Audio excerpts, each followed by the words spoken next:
Au temple à tous, bien-aimés frères et sœurs, Monsieur Guillaume Soro vient de sortir une révélation, de faire une révélation très, très, très importante que j'aimerais partager avec vous. Je ne sais pas si ça fait longtemps que c'est sorti, mais en tout cas, je n'ai pas vu beaucoup de commentaires là-dessus. C'est pour ça que je voudrais en parler. Il s'agit du rôle de la CEDEAO dans la crise ivoirienne de 2010-2011. Vous comprenez? Guillaume Soro, maintenant, commence à se défendre. Parce que il sait qu'aujourd'hui, si Alassane Ouattara n'est plus, la vérité, nous chercherons la vérité. Je vous ai dit, il n'y a pas de réconciliation s'il n'y a pas le rétablissement de la vérité. On doit savoir quel a été le rôle exact de M. Guillaume Soro dans les assassinats, dans les crimes qui ont été commis, crimes de guerre, crimes contre l'humanité. Et donc, monsieur essaie maintenant de se défendre. Ah oui. Il dit qu'il n'a jamais ordonné l'arrestation de qui que ce soit parce que lui, il était Premier ministre et ministre de la Défense. Et en tant que ministre de la Défense, si l'armée commet des crimes, c'est que c'est toi. C'est que toi, tu es impliqué. Après, si tu ne sois pas un vrai ministre de la Défense. Monsieur Guillaume Soro. Bref, mais en tout cas, j'ai appris une chose dans cette affaire. C'est le rôle de la CEDEAO. En tout cas, la CEDEAO n'est pas à son premier coup avec le Mali, le Burkina et le Niger. Tout ce qui s'est passé aujourd'hui, ça s'est déjà passé. C'est la répétition. En fait, c'est la CEDEAO qui a pris une résolution pour demander à ce qu'on puisse déloger Gbagbo du pouvoir. Manu Militari. Donc, quitte à ce qu'on le tue, ce n'est pas un problème. Il faut qu'il quitte et laisse la place à Alassane Ouattara. Voilà le résultat. Voilà le résultat. Alassane Ouattara veut maintenant un 4e mandat. Ça, c'est l'œuvre, le bon travail de la CEDEAO. La CEDEAO, ils sont formidables de ce côté-là. C'est-à-dire qu'ils aiment les bandits, les criminels, les gens qui ne respectent pas leurs droits, la Constitution, leur peuple. C'est la CEDEAO qui a pris une résolution. Mais c'est grave. Donc, c'est la CEDEAO qui a demandé à ce que Gbagbo puisse être délogé par Sarkozy. En fait, en réalité, ce que Guillaume Soro n'explique pas très bien, moi je vais vous expliquer ce qui se passe. C'est quoi? C'est que Gbagbo résiste. Évidemment, il a gagné l'élection. Il ne veut pas décevoir le peuple. Puisque c'est lui qui a gagné, il doit résister.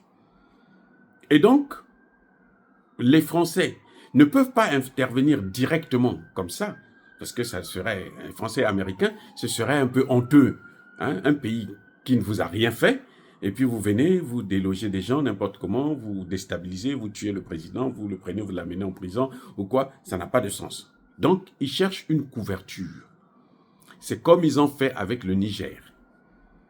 Ils ont demandé à la CEDEAO de prendre une résolution.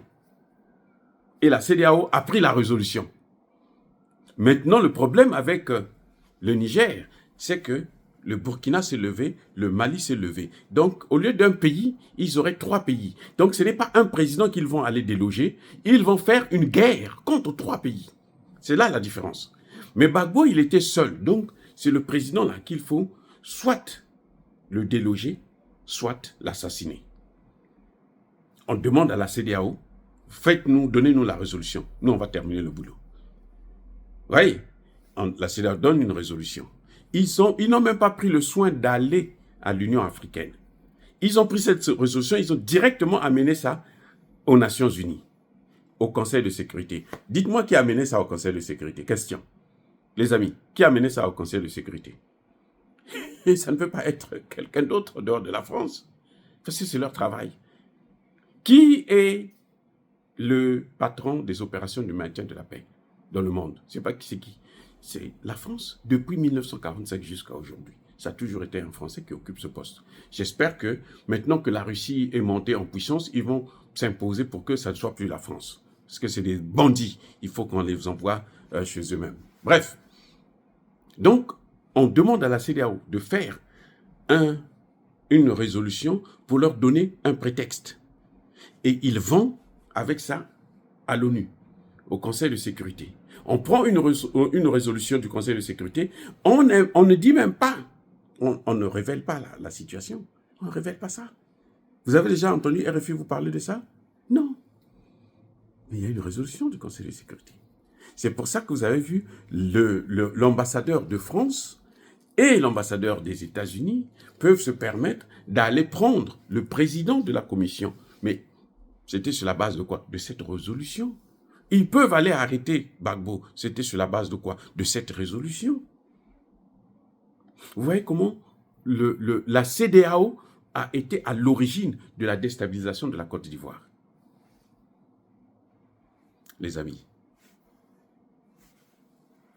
Sarkozy et Obama n'ont pas agi sans l'aval du Conseil de sécurité.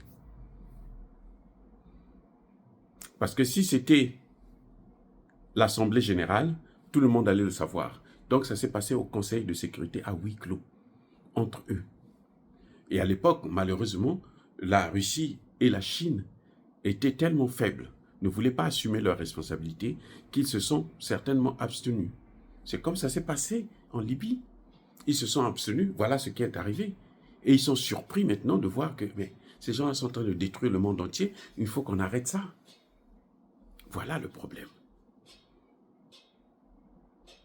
Je vous avais déjà dit que Guillaume Soro, s'il veut se faire respecter, il doit commencer à dire la vérité.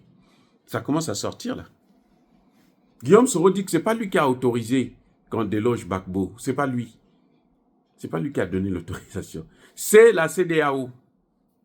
Donc la CEDEAO, c'est une institution criminelle dans les mains des Occidentaux. Puisque ce n'est pas la première fois. Ils ont fait ça avec le Niger. Le Niger, le problème, c'est que ça n'a pas marché. Parce qu'ils se sont rendus compte que mais si vous attaquez le Niger, il y avait déjà 2000 soldats français en Côte d'Ivoire. Les 2000 soldats là allaient être enterrés là-bas, puisqu'ils ne font pas la guerre.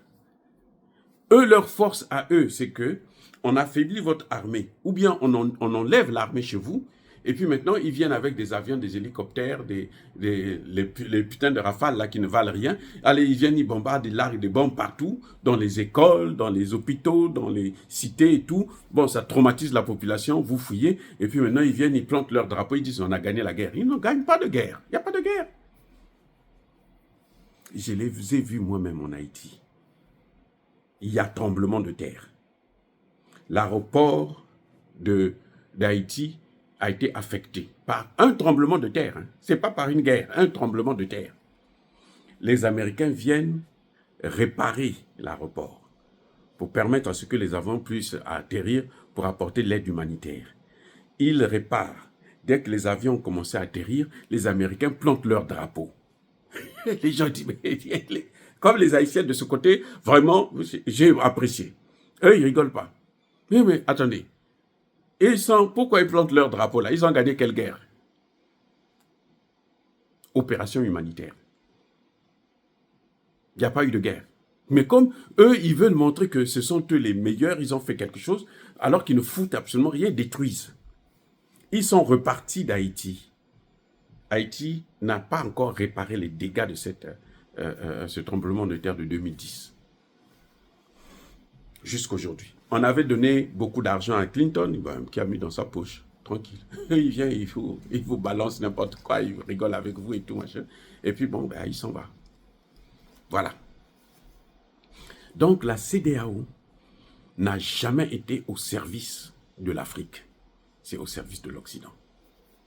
Tous les dirigeants africains de la CEDEAO, tous, sans exception, sont des complices dans la destruction de l'Afrique, y compris les présidents nigériens. Eux, c'est encore pire, parce que c'était eux les leaders, mais eux, c'est pire encore. Et ce que la CEDEAO a fait avec Gbagbo, c'est ce qu'ils ont voulu faire avec Tiani. C'est pas autre chose, c'est ce qu'ils ont voulu faire avec Tiani.